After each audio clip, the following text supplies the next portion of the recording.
Hi, I'm David from Life RX Wellness. We're on Victory Boulevard, 1616 Victory. And I'm going to talk a little bit in the beginning about peripheral neuropathy and what it is and what you need to know. And then, which I'll tell you what it is. Briefly, it's tingling, numbness, pain, all sorts of burning, possibly in your hands and in your feet. And people get very nervous, very worried about it. And I'm going to give you a brief overview of it. Then I'm going to show you hand techniques and the techniques that I would use to fix it. And that is, if it falls into the right category, that we can fix it. So there are a lot of reasons why people will get burning and tingling, numbness, maybe pain in their feet and hands. And part of it has to be with because of a problem with diabetes, or it's what they call a polyneuropathy. Polyneuropathy is where your hands, both feet, or it's multiple areas are feeling these sensations that you don't want. And it could be from diabetes, it could be from alcohol consumption, alcoholism. It could be from an infection, or it could be from toxic chemicals.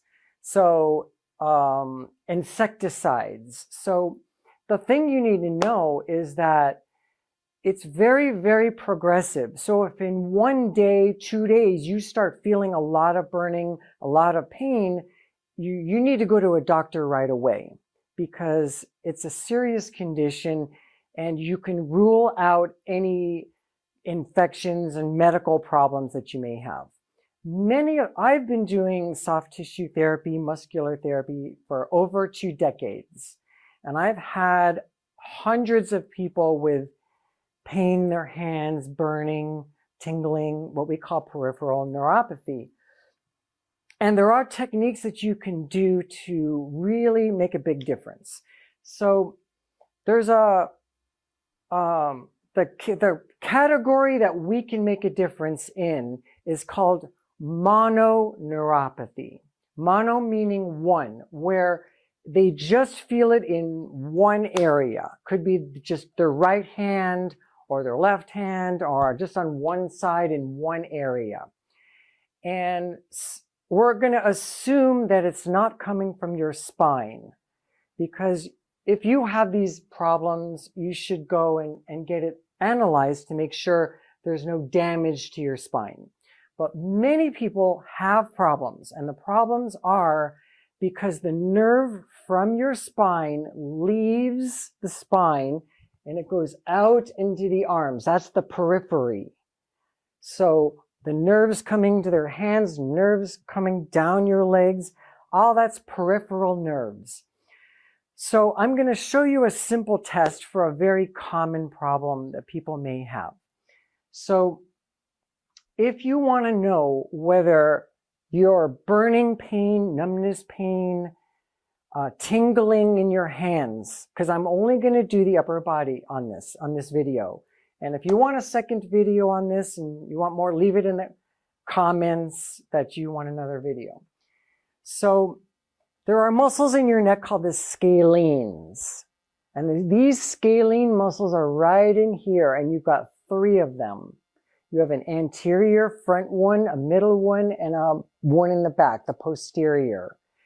And sometimes you have the problem with your burning, tingling, numbness, pain from an area we don't know where it's originating from, but they do start, it could be entrapped in these little muscles in your neck. Or it could be from your elbow down. You don't know if maybe these muscles are crimping the nerve that affects the hand. So you can do a test where your arm is down and you're testing your median nerve, and then your head tilts to this way, and you hold it for 5 to 7 seconds. And if you feel symptoms from that, then it's a possibility it's coming from your scalenes or from your neck, okay? But we don't know yet for sure, but you want to make note of it. And then there is this way, where we're going to test another nerve, and then you tilt your head, and from 5 to 7 seconds, you're testing to see if you feel the symptoms. You're putting it in this position to seeing if you feel any of the symptoms that you're going through.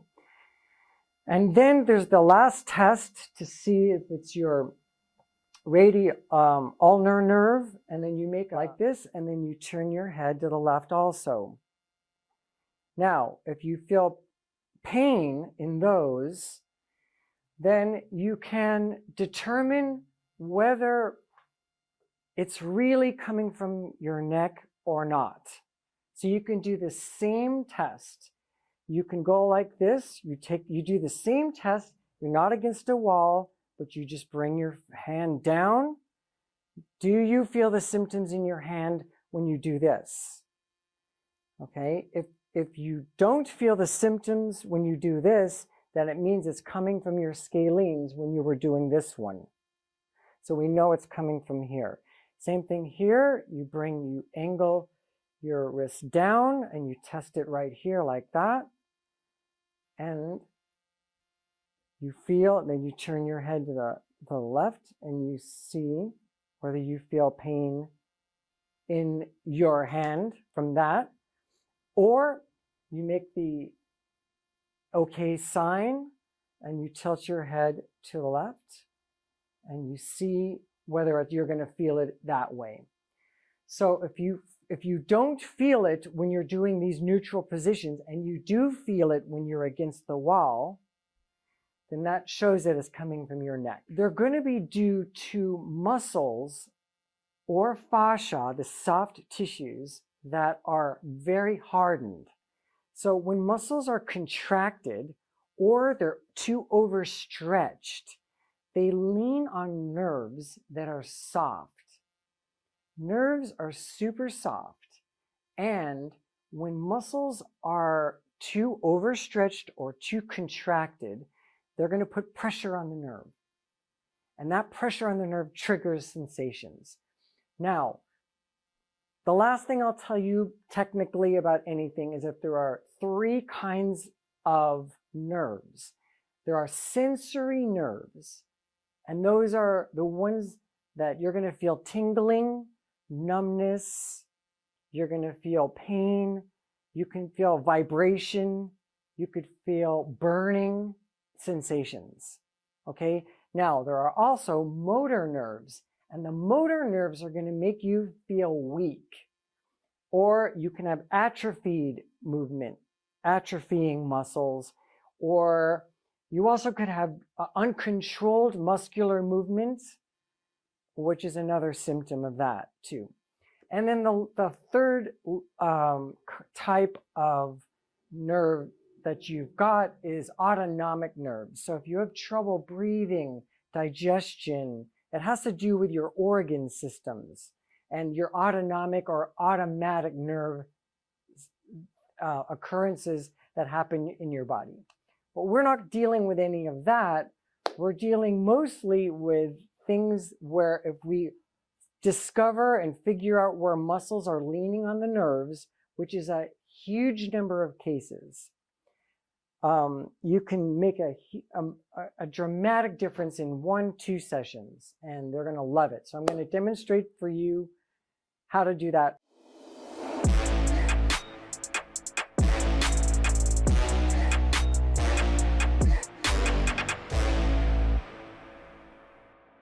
The secret to figuring out how to fix these nerve problems that are possible in the neck and in the arm, I'm going to demonstrate the neck, shoulder, and arm treatment for peripheral neuropathy in the hands. And it also is incredibly effective for thoracic outlet syndrome. So when people have, if they raise their arm above their head and they feel like they don't have good circulation or you were diagnosed with thoracic outlet syndrome, this treatment also is very good. So the key thing is this, the success of being able to figure out how to how to release the muscles without hurting the nerves. That's the trick. And the solution I figured out over many years was that you have to have very flat fingers when you're working. So you're basically, your hands are together and they're flat. So the key thing on all of this is to keep your fingers flat, and then you're going to do a movement where you're pulling your fingers in like this. This is the fulcrum of your fingers. Now, one of the reasons that therapists have problems and also they're not effective in their treatment is because they're working in the neck and they're working on releasing nerves and they're too pokey.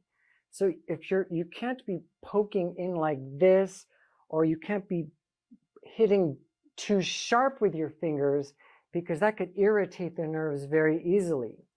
But if your fingers are flat and you're pulling like this, it's like you're waving. Little babies use their hands correctly. They're like this. They go, bye. And they're using this is your pivot point and you're pulling from here. So I'm going to show you what that looks like. Okay, so my fingers are going to be flat like this. They're together, and I'm going to do a movement where I'm pulling in like this. Now, it's much more effective to do both sides at the same time, meaning you're on both sides of the neck and you're pulling on both sides. So I'm on the right side and the left side. Now, if you only do one side of the neck, sometimes all the tight muscles just shift to the left. If I'm pushing this way, the muscles that you're trying to loosen, you're not going to really be able to loosen them in actuality because they're just shifting over because you're pushing them. So if you do them both, if I'm into the sternocleidomastoid, I'm working on all these muscles in here, and I pull on both sides at the same time, then you can figure out where the resistance is. So wherever you feel that the muscle is stopping you is the perfect place for you to stop and loosen the muscle. So I'm going to do that for you. So do you feel that, Laura? Mm-hmm. Do you feel I can get them both pretty good? Yes, yes. Under your fingers, I feel very tight. Yeah. So I'm pulling now. So I'm pulling this way. Now I'm loosening right now. I'm releasing muscles that are causing possibly her nerve pain right now. So this is really, so I'm going in and loosening it up. And I'm also going to do a movement where I'm pulling up this way. Now you're doing the same technique. You're flat, so you're not going to hurt anything, and you're going underneath and you're pulling up like that. And you can find all of the muscles that are rigid, that are leaning on the nerve, because in this position, the heavy muscles are falling away from the delicate nerves that are closer up, that are inside her body this way. So the muscles are falling down, and I can reach up and I can find muscles that are giving her trouble because they're going to fall into my hands, and I'm pulling up while the muscles are falling down. So now I can feel on each side of her spine where the muscles are hard, and that's where I'm able to soften it up. So I can pull up into it, and so now I'm doing this. I'm going up right into the muscles of the back of the neck, and I'm pulling right up, and it doesn't hurt her to do it. And you can really you can really feel that it actually lengthens out quickly. Okay, so there's that part. Okay, now I'm going to go to the lower arm, and you can take just a little bit of oil and you work in here. Yeah, that's good here. So you can find now, you can work both sides at the same time. One of the reasons that there's so many little tiny muscles in the lower arm that if you don't hold the bottom and work the top to pull this way, where one hand is underneath and one is on top, you're never going to find the muscles that are causing the trouble quickly. It will take you forever. You'll do session after session. If you only do the extensors alone or the flexors alone, you're never going to have it's just going to take you forever to get the loosening you want to relieve the symptom. So I go in here and very quickly I do both. And I can find where her problems would be in here.